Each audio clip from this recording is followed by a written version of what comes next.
Hi,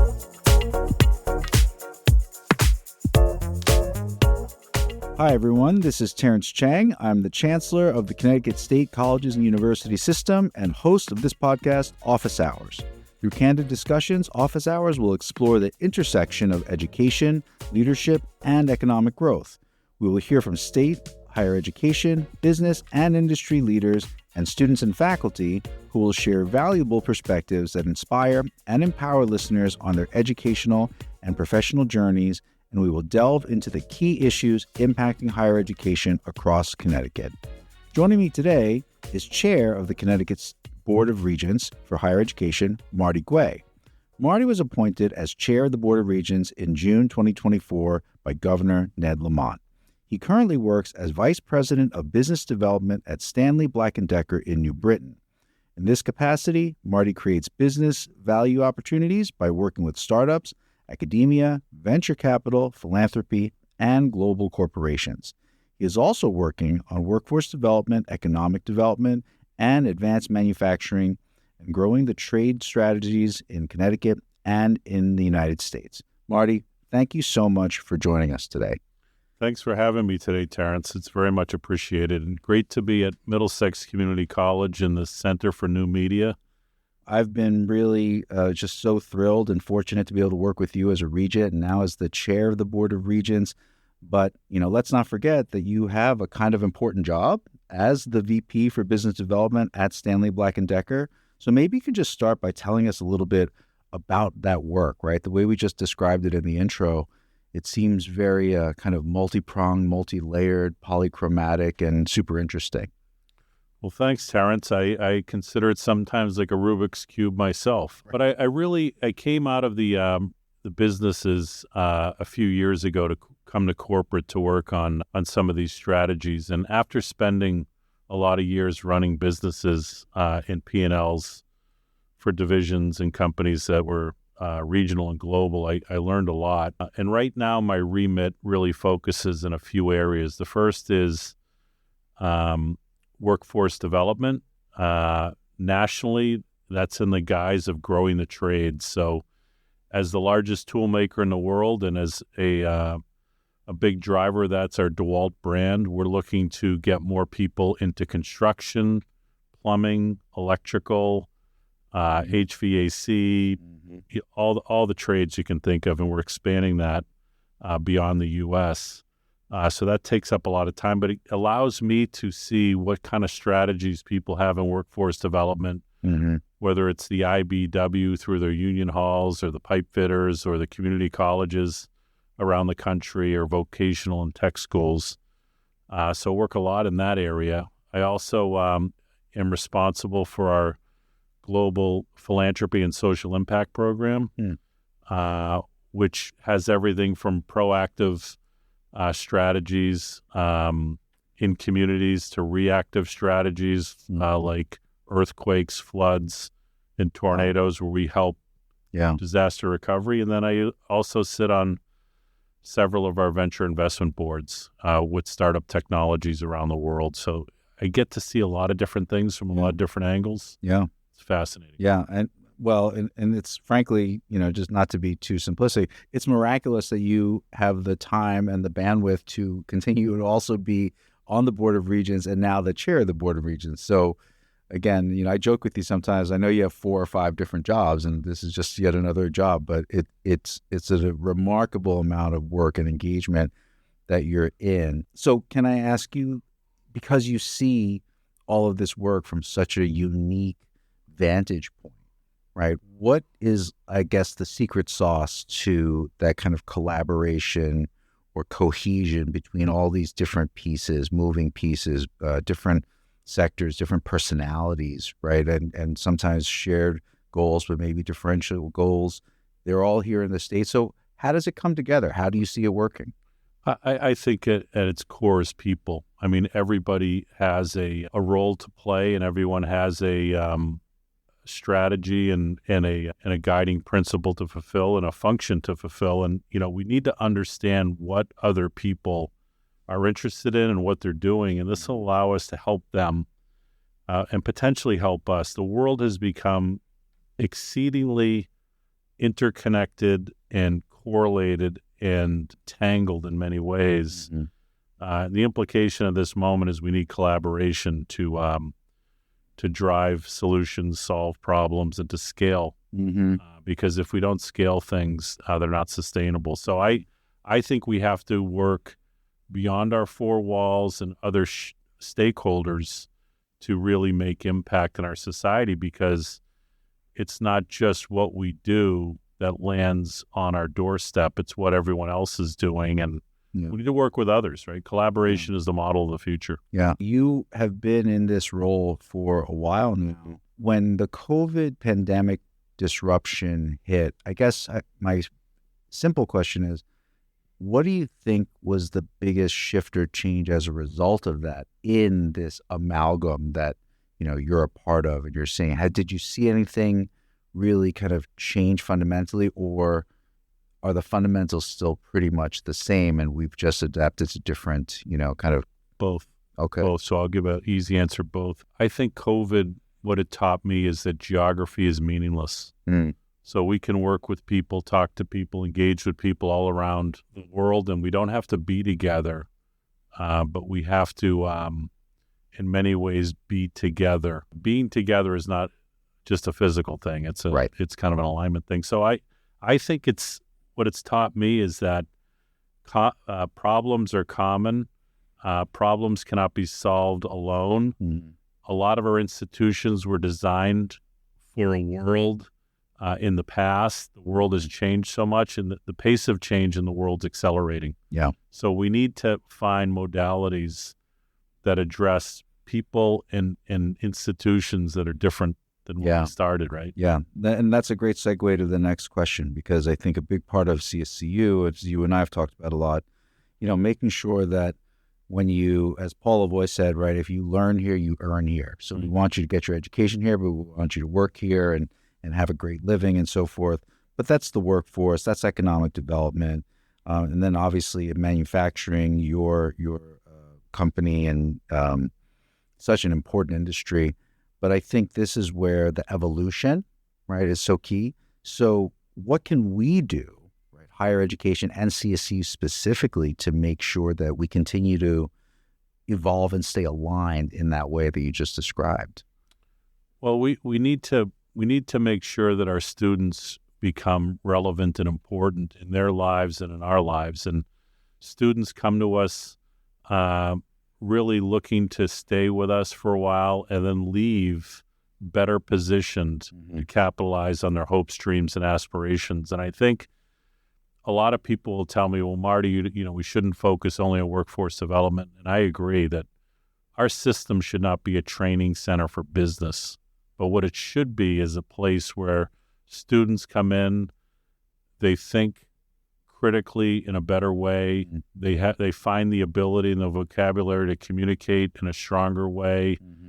They find the capacity to work with others in team environments, project environments. So we need to help build people's skill sets as people. Right. And citizens. We need strong citizens in our society. And by the way, while they're here, we got to give them very relevant skill sets to go back out in the world and be as productive as they want to be. So think of this first as building mindsets and then building skill sets. If we only build skill sets, we're weaker. And if we only build mindsets, we're less productive. Yeah. Personally. Sure. So we need to do both. Yeah. And I feel like it's always been both too. Yeah. Right. And we just have a kind of rhetoric or a nomenclature around it that helps us to articulate these things. And I think that's really important. And I'm so happy to hear you say that. And I think so many of our faculty and students too, right? It's not just about filling jobs. It's about, let's make strong people, great people, and they're going to have great jobs. Exactly. And that's a perfect fit. So I would love to get your inside take or perspective when you were presented with the governor the opportunity to be chair of the Board of Regents. And I'm very grateful that you took that and said yes. But talk to us about the vision and I guess the why. Like, why was this something that you just said, yeah, I want to do that? I told the governor that the state of Connecticut will never be optimized or successful as it can be unless CSCU is very successful. And then it's really incumbent upon us because we are the system. I heard a lot of people that I've met over the last year talk about they, and I went to the roster and tried to find they in the email system. They don't exist. But I found a lot of other names of people who do exist, and the wisdom is inside the system. I mean, we need to figure it out. It's not running as well as everyone wants it to today, so no one's dropping the mic, but I'm more and more optimistic the deeper I get into this that we are really important for the state and the citizens of the state, and for the students, the parents, the second careers, the single moms, the immigrants that are coming here. So we have to perform in a way that helps them be more successful over time. So I met all the regents. I'm extremely impressed with their talent and capabilities. I've met certainly yourself and the president and all the people in the system, top to bottom, side to side. So I think we just need to work better together and collaborate better together, but connect to the outside world. Let's help them be the best they can be, right? Absolutely. So our job is really to get the plumbing right. Absolutely. So anything more specific in the next year or so, year or two, that you're really excited about kind of sinking the teeth into? Yeah, I think a few things. One is I really want the system to work with faculty a lot more. I want faculty to be a stronger voice at the table. I want shared governance to be more of a place that we can generate more value for everybody. We will work on important items like dual enrollment. So we want more accessibility, more people coming into the system. I talk to people, for instance, about, some school systems in our state that aren't performing and students losing hope and not coming in. We need to get better plumbing from our high schools into our community colleges. Definitely. We need to find ways to make sure that they complete whatever they need to complete, and when they leave, they're going into something that has value. It could be graduate school, right? Could be a startup, or it could be a great job with full-time benefits. But we need to help them on the back end of this and become much stronger players. So I think we do well within the four walls, but the front door and the back door need to be much stronger. Yeah, absolutely. And about connecting all the right pieces at the right time. Couldn't agree more. And I would say the challenges we have, I've had a chance to travel around the country and meet with a lot of different people and a lot of different systems. We have no monopoly on these challenges. A lot of other people have the same challenges. Right. What we do with this challenge will define us going forward the next year, 2 years, 5 years, 10 years. And I always am inspired by Marcus Aurelius, the Roman emperor and philosopher, who said the obstacle is the way. So when we look at a problem like this, that's where the solution is. I love that. And I think that's exactly right. So part of the things that I think lie before us in that evolution also is when we talk to employers, when we think about the workforce, is the education, providing and shaping students the way we need, right? Some people might call it the skills gap. Yep. And so you and I are both, affiliated with the Business and Higher Education Forum. We talk about the skills gap a lot there. From your perspective, especially wearing your industry hat, how can CSCU and higher ed work with industry to better identify, things in the curriculum or in pedagogy, or just to share notes to make it better for students so that when they come out, they're ready for those kinds of jobs? Yeah, we need to get together and talk to each other. I think there's an opportunity for the workforce to tell us what they're looking for, and for us to align our students with that workforce. I'm a big believer that digital is the language of the 21st century, and all of our students need to be digitally literate, some of them digitally fluent.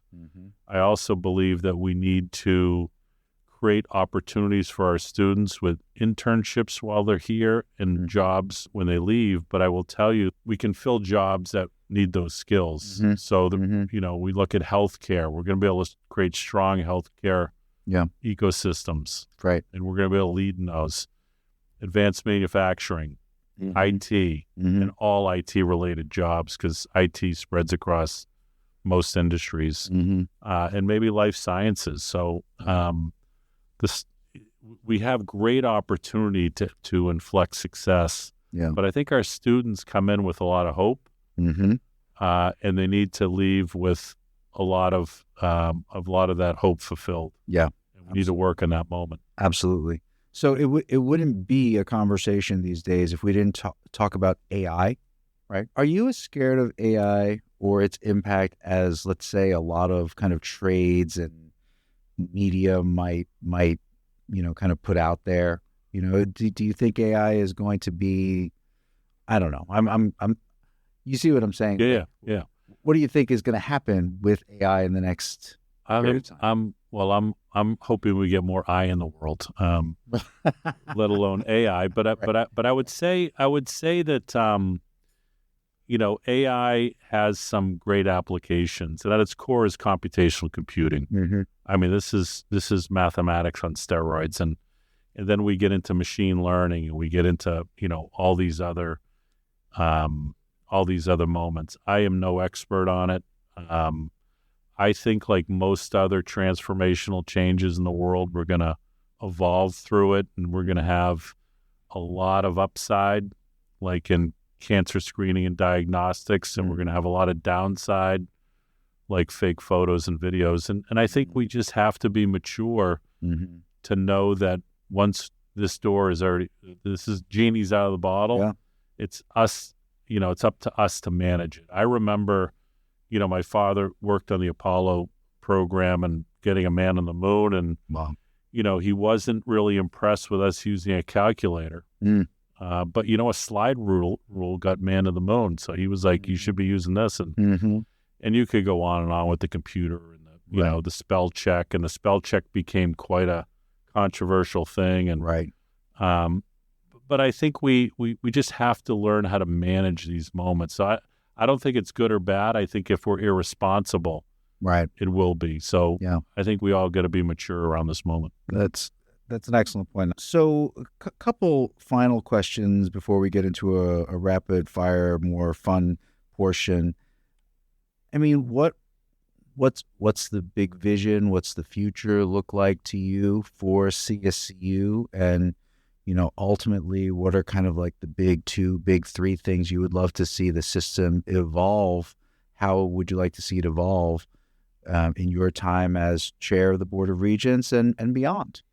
Yeah, it's a good question, but it's our system. In many ways, I follow your lead as the leader and support your initiatives. I would say that I talk to a lot of people, from our faculty to our students to our employers to our government, and have met top to bottom, side to side. A lot of my views are based upon listening. I don't come in with all the answers, and I'm humble enough to know that I'll change my mind, but I'm clear enough to know that what we've done now isn't perfect. And so there's an opportunity to take a step back and to say, do we need to look at it differently? Can we try some things? Can we copy paste those and scale those? And again, the wisdom is around the table. That's why we need everybody around the table. We need more participation. And participation for me is a much better value than inclusion or representation. Participation includes those, but participation's an active verb. It's where everyone gets engaged. We need to help Second Chance. We need to help everybody. There's all kinds of things we need to do. So I want people involved, everybody in participating, because this is a big lift. Again, it's a societal issue across the board, and I think Connecticut's going to win because I think we got the most talented people who want to win. And I think you're exactly right that kind of engagement creates agents, right? There's agency. There's, I got fingerprints on this. This is part of my work, not just I'm waiting for somebody else to do this. Right. And we're a part of it. Okay. So some rapid fire questions. I'm going to start with one, and if it gets you in trouble, you can say pass, but you have a favorite sports team? I would say the Boston Bruins. Bruins. Excellent. It's not everybody's favorite team. I mean, we could stop this podcast. Well, I mean, we can also go into favorite sport, right? Yeah. There's the baseball, basketball, hockey, football. Favorite holiday? Christmas. Okay. Any specific reason? It's the best holiday for me. I mean, I've never had a bad one. I'm on a lifetime streak. There you go. The streaks are good. Favorite hobby? Reading. Any particular genres or history and philosophy? History and philosophy. Great. Best piece of advice for that you would have for students who are getting ready to go into the workforce? Yeah. I would say that we live in the world that's been created, or we create the world we want to live in. And if the world we live in today isn't really doing what you need to do, let's work together to create something better for you and for us. It's important that people lean in, and I think it's weird to say this on a podcast, but really talk less and work more. Right. I think we have too much discussion and not enough action. Yeah. If you could prognosticate, where's the state going to be in 10 years? What are some things what's it going to look like in ways that maybe we don't anticipate?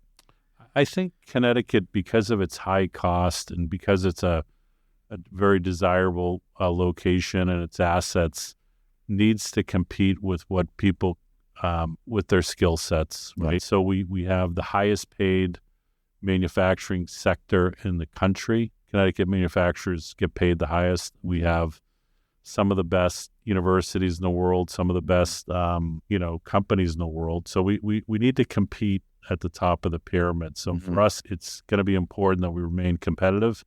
And I think the way to stay competitive is through collaboration with organizing all the assets and get everyone to participate. Yeah. Well, I think that's a great segue. I admire your positivity. I admire your energy. I admire the fact that you will literally do a call or a meeting on any day at almost any hour because you're constantly working, and it blows me away. But it also shows your absolute passion and dedication. And hey, it's not just words; it's action, right? And that's the stuff that's getting it done. So thank you for taking on all that you do, and especially for the Board of Regents. And we're really fortunate to have you as the head of the Board of Regents, and we're going to get a lot done. We are, and thank you for your leadership. I'm here to help support you and your success. And again, a lot of people are counting on us, and I'm excited because we have the opportunity to do better. Yeah, absolutely. Thank you. Well, thanks for tuning in to Office Hours. I'm Terrence Cheng, Chancellor of the CSCU system. Please be sure to subscribe to our podcast and listen in to future episodes where we discuss the importance of higher education and why higher education should be a part of Connecticut's growth strategy with state and business leaders and students, faculty, and staff.